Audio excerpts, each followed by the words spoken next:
नमस्ते दोस्तों, चलिए कहानी को शुरू करते हैं। शालिनी आज बहुत खुश थी क्योंकि उसके पति रवीश से आज उसने बड़े दिनों के बाद एक बात मनवा ही ली थी।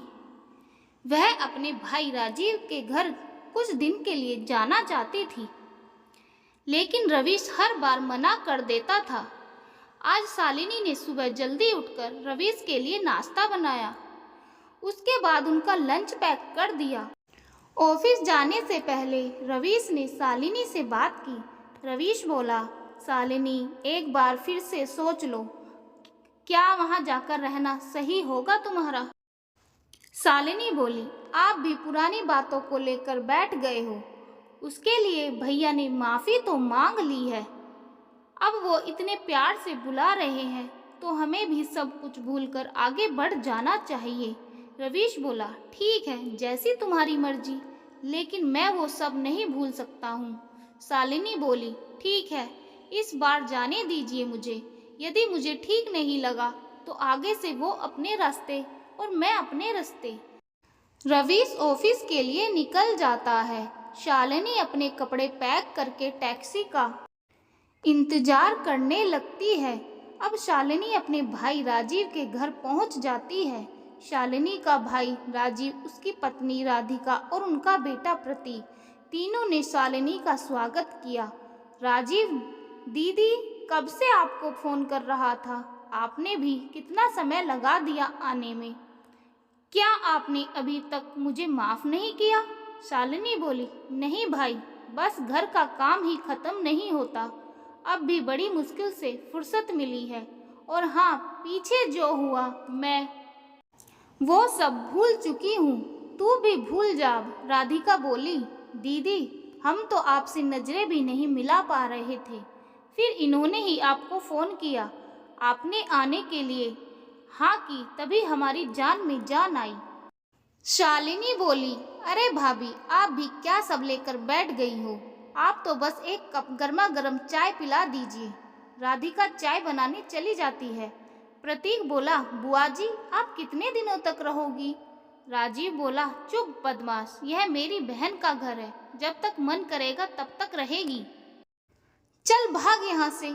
शालिनी बोली, अरे बच्चे को क्यों डांट रहे हो? बेटा, मैं एक सप्ताह तेरे साथ ही रहूंगी, तू मुझे अपना कमरा दिखाएगा? शालिनी प्रतीक को लेकर उसके कमरे में चली जाती है। राधिका बोली, आप दीदी से कैसे बात करेंगे? मुझे तो डर लग रहा है, कहीं मना कर दिया तो क्या होगा? राजीव बोला, तू चुप रह, मैं कोई ना कोई रास्ता निकाल लूंगा, बस अभी इस बारे में दीदी से बात मत करना। इधर रवीश ऑफिस पहुंचे तो उनके दोस्त अमर ने पूछा, क्या बात है यार, इतना उदास क्यों है? रवीश बोला, यार क्या बताऊं, शालिनी अपने भाई के घर गई है। तुझे तो पता है, यह वही भाई है जो अपनी शादी में दहेज में कार मांग रहा था। मैंने इसे समझाया तो इसने कहा, मेरी हैसियत और तुम्हारी हैसियत में कितना फर्क है, यह कार मेरी हैसियत के आगे कुछ भी नहीं है। तुम मुझे मत समझाओ, वो तो पिताजी ने तुम्हें पसंद कर लिया, वरना तुमसे कहीं ज़्यादा पैसे वाला लड़का मैं अपनी बहन के लिए देखता। सभी मेहमानों के सामने उसने मेरी बेइज्जती की थी। मैं और शालिनी उसी समय शादी में से वापस आ गए थे। आज 3 साल बाद वह कई दिनों से शालिनी को फ़ोन करके माफ़ी मांग रहा था। शालिनी ने उसे माफ़ भी कर दिया। अमर बोला, कोई बात नहीं, तू चिंता मत कर, शायद उसे अपनी गलती का एहसास हो गया होगा। रवीश बोला, नहीं, यह जरूर उसकी कोई चाल होगी, बिना मतलब वह किसी से बात भी ना करता। इधर अगले दिन राजीव ने शालिनी से बात की। राजीव बोला, दीदी मेरे व्यापार में बहुत घाटा चल रहा है, इसीलिए हम वो पुराना पुश्तैनी मकान बेचना चाह रहे हैं। आप बस इन पेपर पर साइन कर दीजिए। शालिनी बोली, लेकिन वहाँ तो माँ रहती है। राजीव बोला, माँ तो वृद्धाश्रम चली गई है। शालिनी बोली, क्या तूने माँ को वृद्धाश्रम भेज दिया? राजीव बोला, हाँ, यह मकान मैं अपनी पत्नी के नाम करना चाहता हूँ। तू ऐसा कैसे कर सकता है?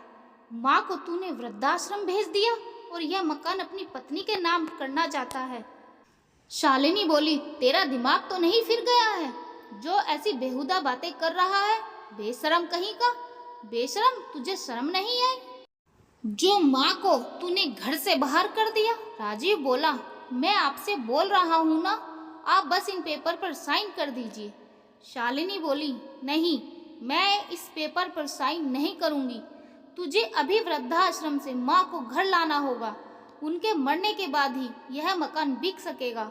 राजीव बोला, मैं इतने दिनों से आपकी खुशामद कर रहा था ताकि तू अपना हिस्सा छोड़ दे और तू नखरे दिखा रही है। शालिनी बोली, मेरे पति ठीक ही कहते थे, मुझे उनकी बात मानकर यहाँ आना ही नहीं चाहिए था। यह कहकर शालिनी घर से बाहर निकलकर सीधे पुलिस स्टेशन पहुँच जाती है और अपने भाई के खिलाफ रिपोर्ट दर्ज करवाती है। वह रवीश को भी फ़ोन करके वहीं पर बुला लेती है। अब पुलिस राजीव को पकड़ लेती है। शालिनी बोली, देखा अपनी बदमाशी का नतीजा, अब तू रहेगा जेल और तेरे कर्मों की सजा अब तेरे मासूम बच्चों को भुगतनी पड़ेगी। बेशरम कहीं का, इतनी भी दया नहीं आई तुझे? माँ ने पाल पोस कर इतना बड़ा कर दिया तुझे और तूने माँ को आज यह दिन दिखा दिया कि वृद्धाश्रम ही भेज दिया। घिन आ रही है तुझे अपना भाई कहते हुए। रवीश बोला, शालिनी शांत हो जाओ, इसे माफ़ कर दो शालिनी, और अपना केस वापस ले लो। इसके बच्चे बर्बाद हो जाएंगे।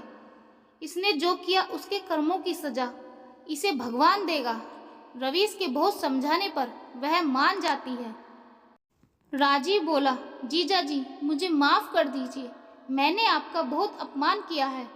रवीश बोला, ठीक है, लेकिन पहले अपनी माँ को वृद्धाश्रम से लेकर आ और उससे माफ़ी मांग अपने किए की। इसके बाद सभी जाकर माँ को ले जाते हैं और खुशी खुशी रहने लगते हैं। तो दोस्तों, इस कहानी से हमें क्या सीख मिलती है, प्लीज़ कमेंट में लिखकर ज़रूर बताना। और कहानी थोड़ी सी भी पसंद आई हो तो प्लीज़ चैनल को लाइक करें, शेयर करें और चैनल को सब्सक्राइब ज़रूर करें। धन्यवाद दोस्तों।